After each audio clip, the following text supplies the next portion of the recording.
जय गुरुदेव। जय गुरुदेव।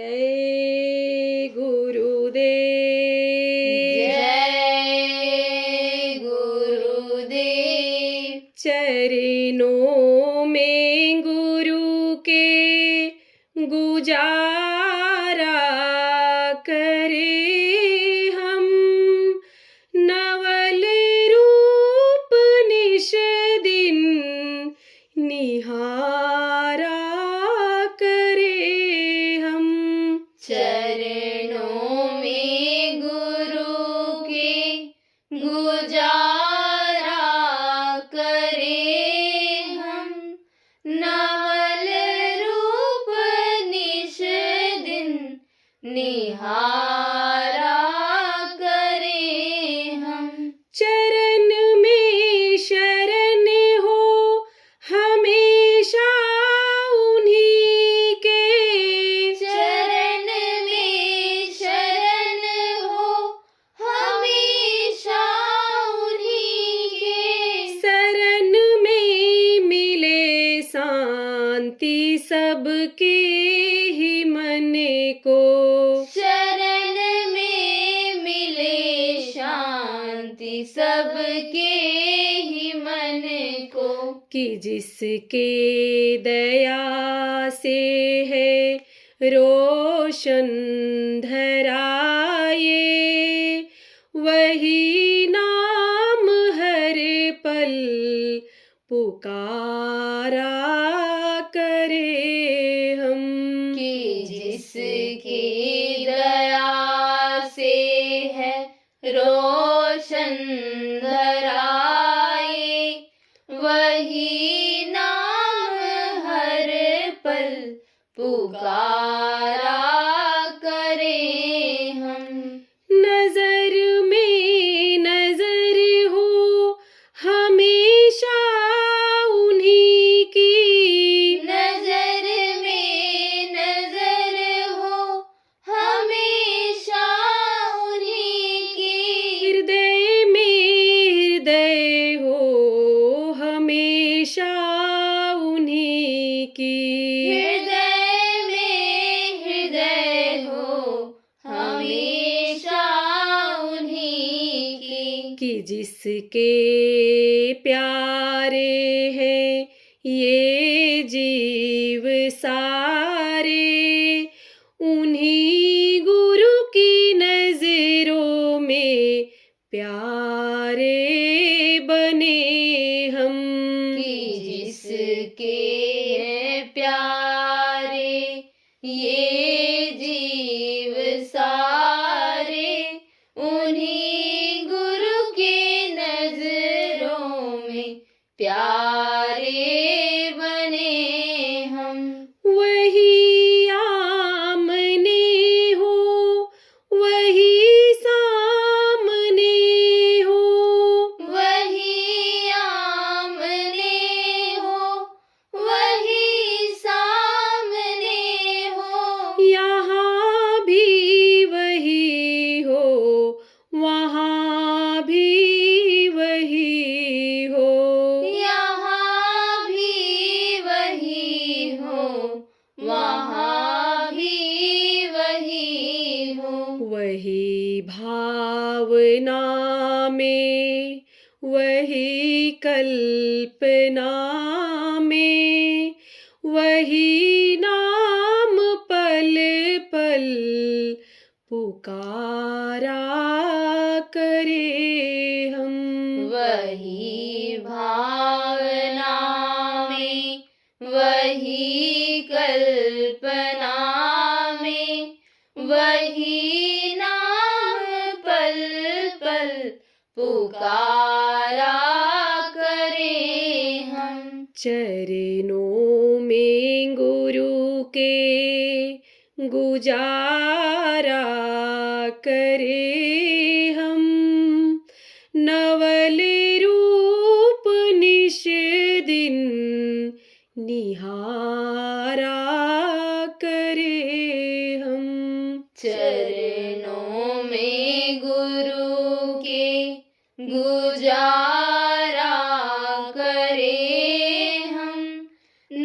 फल रूप निश दिन निहारा करें हम। जय गुरुदेव। जय गुरुदेव।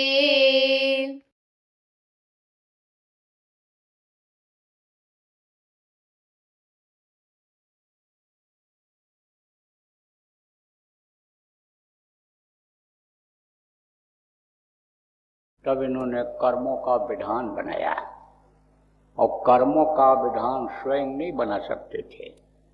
तब इन्होंने ब्रह्म से कहा कि आप दया करिए, तो उन्होंने समझो इनकी मदद किया, और वो आवाज़ ऋषि मुनियों को सुनाई पड़ी, जिसको ब्रह्म बंगड़ी, वेद बंगड़ी जिसको कहा गया, आसमानी आवाज़ कहा गया, जिसको साउंड कलमा कहा गया है।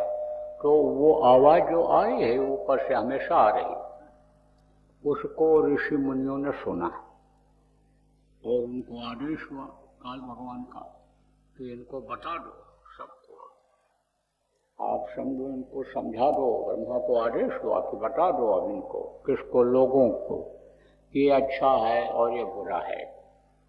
अच्छा करने का अधिकार आपको दिया गया है। मनुष्य शरीर के पाते ही अच्छा और बुरा करने का अधिकार दे दिया जाता है। हाथ पैर आँख कान ये सब दे दिया गया, और कहा गया कि जाओ इससे तुम अच्छा करो बुरा करो, आजाद हो। लेकिन फल भोगने के लिए आजाद नहीं, फल भोगने के लिए आप प्रस्तुत रहो।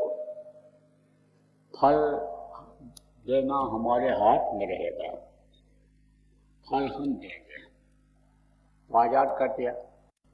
अब हाथ से, पैर से, आँख से, कान से अच्छे और बुरे कर्म बनने लग गए।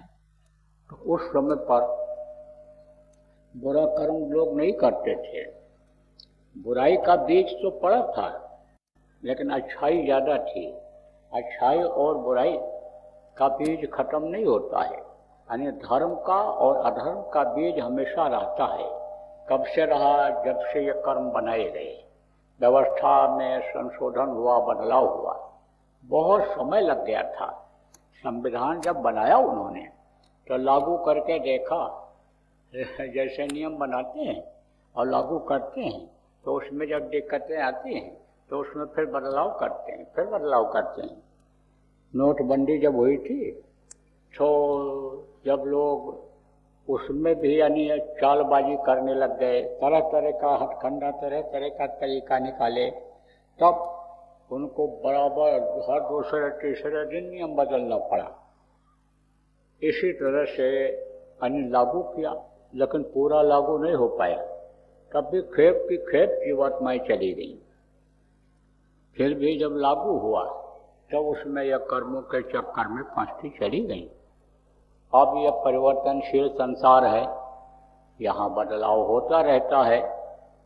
सतयुग गया, त्रेता आया, त्रेता जाएगा तो द्वापर आएगा, द्वापर जाएगा कलयुग आएगा, फिर सतयुग आएगा, फिर त्रेता जाएगा, फिर द्वापर। ये 4 युग हैं, ये बराबर आते जाते रहते हैं। जैसा दिन है, रात आएगी, फिर दिन आएगा, फिर रात आएगी, फिर दिन आएगा। ऐसे जैसे ये महीना बदलता है, साल बदलता है, ऐसे युग भी बदल जाता है। तो युग बदला, तो युग जैसे जैसे बदला वैसे वैसे गंदगी, मलिनता जीवों पर आने लग गई, और शरीर से कर्म बनने लग गए। अब वो कर्म एक ही जन्म के नहीं, कई जन्मों के अनेक कर्म इकट्ठा होते चले गए। क्योंकि एक जन्म में आदमी जो कर्म करता है उसका फल भोगता है, और जो रह जाता है वो दूसरे जन्म में भोगना पड़ता है। जैसे मान लो अच्छे कर्म हुए किसी के, तो अच्छा कर्म भोगते भोगते उसका समय पूरा हो गया, अब थोड़ा सा अच्छा कर्म उसका और बचा, तो उसी अच्छे कर्म से उसको मनुष्य शरीर मिल जाएगा। क्योंकि यह मनुष्य शरीर अच्छे कर्मों से ही मिलता है। भाग्य कहते ना, बड़े भाग्य मानुष तन पावा, सुर दुर्लभ सदग्रंथन गावा, भाग्य से मिलता है। और भाग्य किससे बनता है? संस्कार से बनता है। संस्कार किससे बनता है? कर्म से बनता है। तो आपको समझने की जरूरत है प्रेमियों कि यानी वो जो कर्म रह गए उससे ये मनुष्य शरीर मिलता चला गया, लेकिन जो बाकी कर्म रह गए उसको जब मनुष्य शरीर मिला तो आदमी को उसको भोगना पड़ा। उसी कर्म को, जो पीछे के कर्म हैं, उसी को कहते हैं यानी संचित कर्म। संचित माने इकट्ठा किया हुआ कर्म। अब संचित कर्म के आधार से ही संस्कार बनता है। जैसे अच्छे कर्म थे आपके तो अच्छे घर में आपने जन्म लिया। अच्छे घर का मतलब क्या होता है?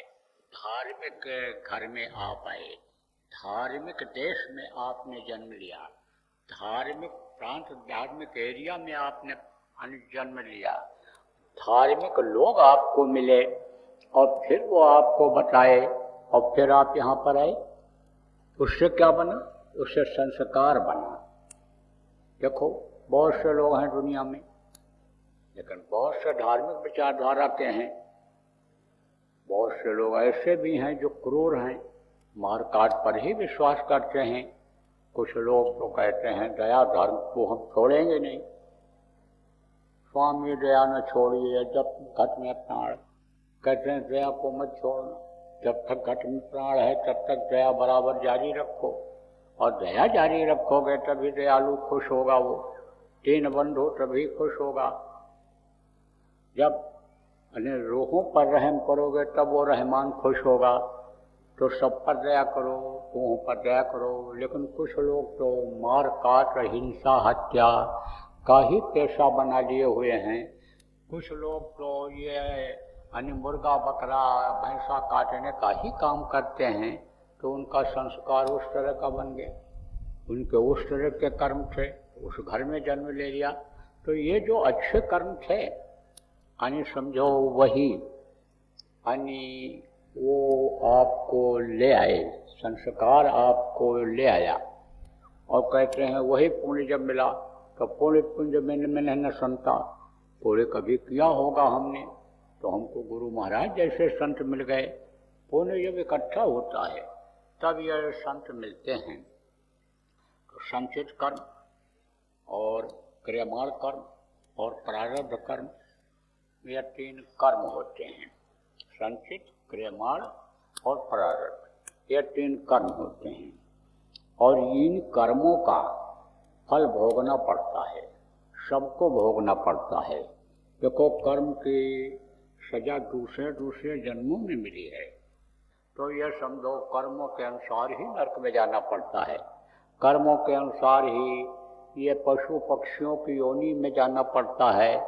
कर्म गति टारे नहीं टरे। कर्म का जो लेखा जोखा है यह मिटता नहीं है। यह कई पुष्ट तक चलता है, कई जन्म तक ये चलता है, जब तक यह नष्ट न किया जाए।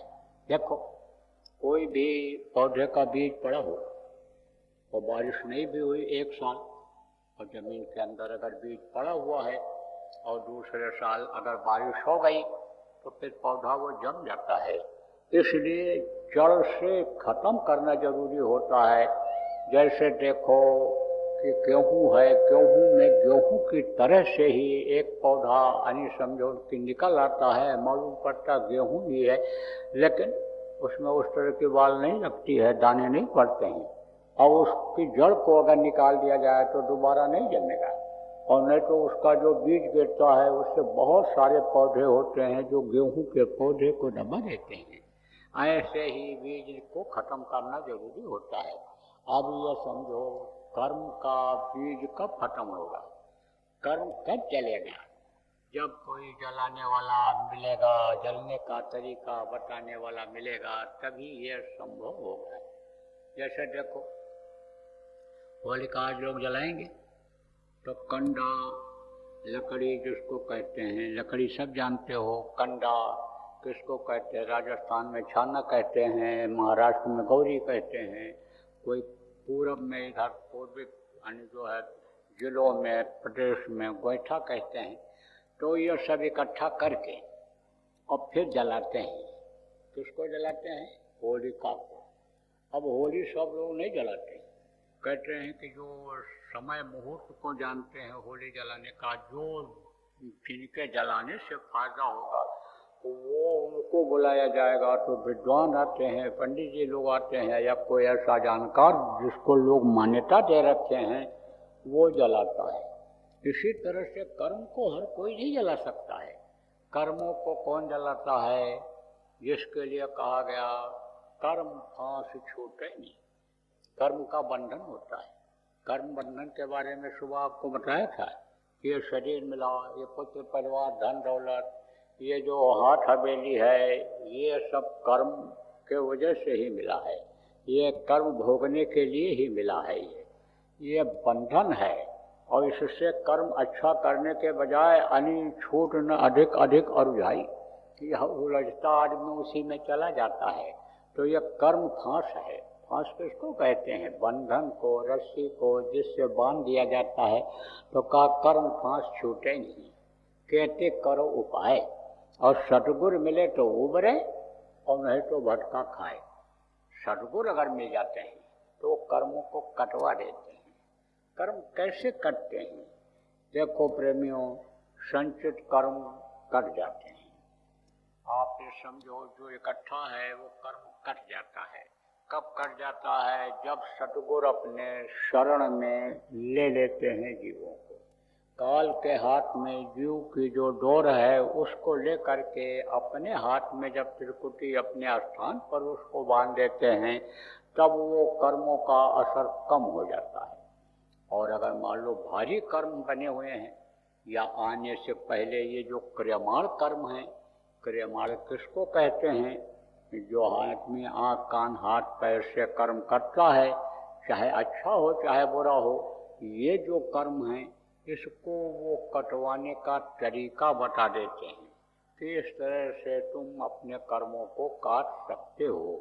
तो क्रियमाण कर्म खत्म होते हैं। और खान पान चाल चलन किस तरह का होना चाहिए? मनुष्यता बनी रहे, हैवानियत न आवे, और मनुष्य कर्म करके यानी भगवान बन जाए। इंसान से हैवान से इंसान, इंसान से भगवान कहा गया है, बन जाता है आदमी। तो वो ऐसा हो जाए, उसके अंदर प्रभु की ताकत आ जाए। उसके लिए सत्संग सुना सुना करके, बातों को बता बता करके, रटा करके ऐसा बना देते हैं कि फिर आप गलती न करें। या मानो मंदिर है, इसको गंदा न करे, अंदर से गंदगी न जमा करे, हुजरे को साफ रखें। इस तरह का तौर तरीका बता देते हैं। अब आप ये समझो, बता देते हैं तो ये क्रियमाण कर्म अच्छे हो जाते हैं।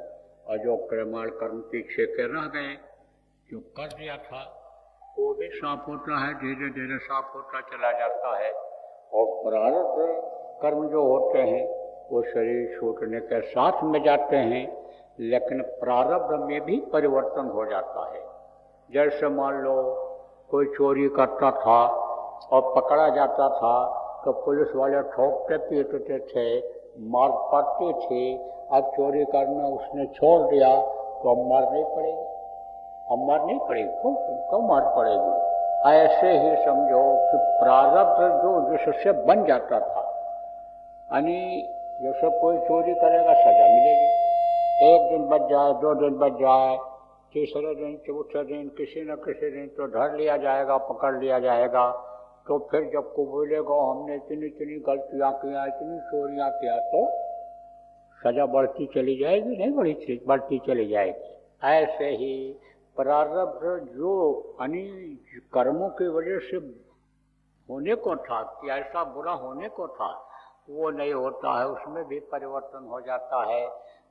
कोई चीज़ जो भाग्य में नहीं भी रहती है, जो भाग्य बनता है संस्कार से, भाग्य में नहीं चीज़ बनती है, कर्मों से जो भाग्य बनता है, भाग्य में जो चीज़ नहीं रहती है वो भी फिर मिल जाती है, फिर वो भी मिल जाती है।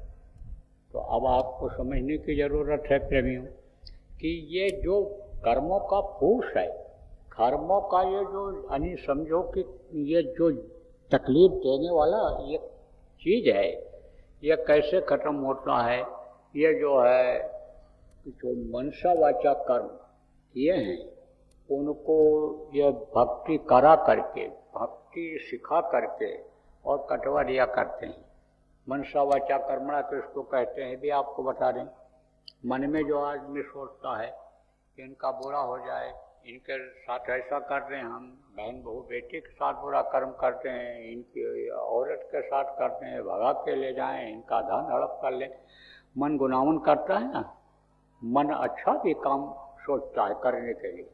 अच्छे काम में अगर मन लग गया, भजन में लग गया, सुमिरन में लग गया, सुमिरन नहीं कर पाता है जिस दिन, मान लो जल्दी कहीं जाना हो गया तो मन लगा रहता है, सुमिरन नहीं कर पाए, सुमिरन नहीं कर पाए, ट्रेन में है, बस में है, हवाई जहाज में है, तो वहीं पर मन करा देता है, यहीं कर लो, डाल लो कपड़ा ऊपर से, निकाल लो माला, सुमिरन कर लो, तो मन उधर लग गया। और बुरे कर्मों में जब मन लग जाता है तो वो बुरा ही कराता है। तो अब आपके समझो कि यानी मन का भी पाप लगता है। अब मन सा पाप इस समय पर तो माफ हो जाता है, क्योंकि सोच ही लोगों की गलत हो गई। बराबर ये मन पाप के बारे में सोचता रहता है, पापी मन ये हो गया। तो मन जब बहुत ज़्यादा पापी हो जाता है तब समझो कि कुछ सजा ऐसी होती है कि उसकी मौत की जाती है। जैसे देखो विद्यार्थी लोग, जब कोई पेपर ज़्यादा सख्त आ जाता है, कड़े सवाल आ जाते हैं तो नहीं लिख पाते हैं जल्दी।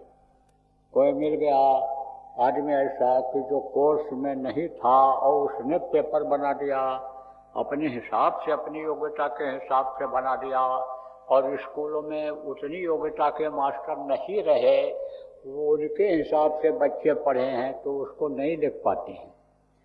तब वो कॉपी जांचने वाले जब देखते हैं कि बहुत ज़्यादा फेल हो रहे हैं तब वो रियायत कर देते हैं। ऐसे कलयुग में रियायत हो गई, मनसा पाप अब नहीं लगता है। मनसा वाचा, मुँह से गाली दे देते हैं, मुँह से तकलीफ वाली बात बोल देते हैं, मुँह से जो है नुकसान करा देते हैं, मुँह से बोल करके पिटवा देते हैं, मरवा देते हैं, मुँह से बोल करके गलत गवाही दे करके और सजा दिला देते हैं। सा वाचा कर्म लग जाता है। मनसा वाचा और कर्मणा, और शरीर से कर्म होता है, शरीर से कर्म कर डालते हैं। तो ये तीनों कर्म जो बने हुए होते हैं, इनको तीनों को नष्ट करना पड़ता है। अब चाहे ये अच्छे कर्म इनसे बने और चाहे बुरे कर्म बने, क्योंकि अच्छे कर्म जब बन जाते हैं तब कहाँ जगह मिलती है। प्राण निकलने के बाद, जीवात्मा के निकलने के बाद स्वर्ग और वैकुंठ में, वो जीव स्वर्ग और वैकुंठ में जाता है, लेकिन उसके आगे नहीं जा सकता है। क्यों? क्योंकि उधर तो समझो लिंग शरीर होता है, सूक्ष्म शरीर होता है उधर, और उसमें यह रास्ता नहीं है, मोक्ष का दरवाजा उसमें नहीं है जीवात्मा के। तो वहाँ कुछ दिन तक रहता है, जब तक उसके पुण्य रहते हैं, जितना समय वहाँ रहने को होता है उतना समय तक वहाँ रहता है, और उसके बाद पुण्य छेड़े मृत्युलोक के, मृत्युलोक तक फिर आना पड़ता है, फिर तकलीफ झेलनी पड़ती है, यहाँ जन्मना और मरना पड़ जाता है। तो अच्छा कर्म और बुरा कर्म ये दोनों जब खत्म होता है, पाप पुण्य जब दोनों नाश है, तब पावे मम प्रभास है, तब ये जीवात्मा अपने घर अपने मालिक के पास पहुंच पाती है, तब उस प्रभु के गोद में ये बैठ पाती है। और नहीं तो जन्मते रहो, मरते रहो, लौट लौट कर 84 में आते रहो, कुत्ता बिल्ली कीड़ा मकोड़ा कबूतर और ये छोटा महीना बनते रहो, इसी में आना पड़ जाता है। तो संत क्या करते हैं? संतों को कहा लोगों ने कि वो उस्ताद होते हैं। उस्ताद किसको कहते हैं? जो कुश्ती लड़ाता है, दांव सिखाता है। तो समझो कि एक आध दांव अपने हाथ में रखते हैं। जैसे देखो काल भगवान को उन्होंने दे तो सब कुछ दिया सत्पुरुष ने, लेकिन एक तरीका अपने पास रखा। क्या तरीका रखा? कि ये जीवात्माएं इस पंच तत्व शरीर में, पांच तत्व के शरीर में, इस खोल में जब बंद न होने पाए तो सब कुछ उन्होंने बना दिया, पैक कर दिया। एकदम से पेट बना दिया, पेट की मशीन बना दिया, सीना ये इसकी मशीनें सब बना दी शरीर को चलाने के लिए। और ये खोपड़ी सर इसको कहते हो, सिर कहते हो, इसको उन्होंने बना दिया। इसके अंदर भी तमाम नसें हैं, मशीनें एक तरह से हैं, दिमाग इसके अंदर में जैसे कहते हो कि इसी के अंदर में है, सब कुछ उन्होंने बना दिया, बंद कर दिया। यह सब बंद है, पैक है। लेकिन वो जीवात्मा को बंद करने वाला है, वो सोनाक का मसाला उनको नहीं मिला कि जिससे यह जीवात्मा डाली जाती है इस मनुष्य शरीर के अंदर में, और उसी से जिससे डाली जाती है उसी से निकलती है, तो वो मसाला नहीं मिला। अगर वो मसाला मिल जाता तो उनकी वस्तादियत न रह जाती। कोई भी जीव निकल करके यहाँ से मृत्यु लोक से जा ही नहीं सकता था प्रभु के पास, अपने देश में अपने घर जा ही नहीं सकता था। इसलिए वो चाबी अपने पास रखा उन्होंने। ऐसे ही समझो कि ताकत दे करके, शक्ति दे करके जिसको भेजते हैं उसके पास सब चाबी होती है। अब देखो ये कैसे अनेक बंधन को काटते हैं, कटवाते हैं आते हैं, गुरु भक्ति सिखा करके। गुरु भक्ति किसको कहते हैं यह तुमको बताकर मानेंगे। जब आते हैं तो कहते गुरु भक्ति कैसे होती है, इसको सिखा के मानेंगे। गुरु भक्ति उसको कहते हैं कि जो गुरु के आदेश का पालन करता है, जो गुरु का गुलाम हो जाता है, सब कुछ गुरु को ही मान लेता है, सौंप देता है, इधर उधर से ध्यान हटा देता है और गुरु के चरणों में लगा देता है। जब समर्थ गुरु मिल जाते हैं, पहचान कैसे की जाती है, ये जो धार्मिक किताबें लिखी हुई हैं, ग्रंथ लिखे हुए हैं, उनमें से खोज लिया जाता है, या जो जानकार होते हैं उसके मर्मज्ञ होते हैं उनसे पूछ लिया जाता है कि भाई असली गुरु की क्या पहचान है, वो गुरु को किस हिसाब से पहचाने थे कि अन्य समझो गुरु ग्रह पढ़न गए रघुराई अल्पकाल विद्या सब पाई, कैसे उनको उन्होंने पहचाना था, किस तरह से सारा श्रेय वशिष्ठ को दे दिया था उन्होंने, राम ने, कि गुरु वशिष्ठ कुल पूज्य हमारे, जिनकी कृपा धनुजर मारे, गुरु वशिष्ठ की कृपा से हमने रावण का विनाश किया, माँ उनकी दया थी। तो उस तरह से पहचान हो जाती है।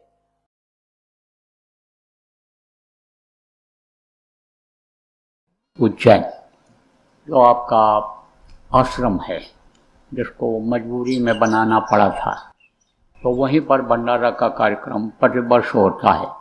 हिंदी तिथि के अनुसार वहाँ पर अपने लोग गुरु महाराज का भंडारा करते हैं। तो वो 2, 3 और 4 जून को पड़ रहा है, तो उसकी आप लोग करो तैयारी। आप लोग जो आते हो वो तो आते ही हो, लेकिन जो लोग नहीं आते हैं या जो नए लोग हैं, इनको भी आप प्रेमियों सम्मान के साथ, इज्जत के साथ लाओ और अपने साथ रखो।